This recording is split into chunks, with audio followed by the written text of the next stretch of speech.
here is how we can use timer on the iPhone camera. So we open up the camera app like this, and you can see the regular setup. So you can see the photos and all of the collections of like buttons and stuff. But I want you to tap on the three, or not even three, like more dots button, which looks like this, which reveals more options, right? So if you click on it like this panel shows up from the bottom, and then this gives us the ability to change some random things like the styles and so on, but there is also going to be the timer.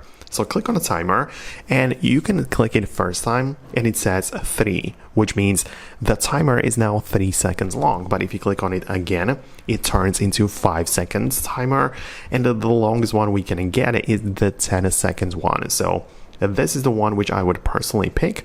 You can just come back, see it indicated in the top left corner, and now when I click on the shutter button to capture the image, you can see that the countdown is going to begin. There is also the flash on the back, so you can see it like this, and everyone can position themselves in the frame like that. Just wait for it, and now the photo is captured. So that's very nice, especially if you put the phone on a stand somewhere and you want to make sure that you come back and you just take the photo like this.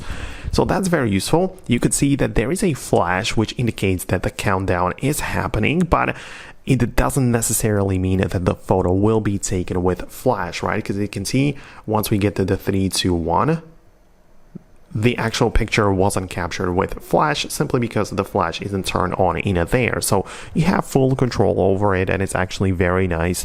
It works very reliably. So let me know in the comments below if you have any additional questions about this. Subscribe for more, and I'll see you in the next videos as well.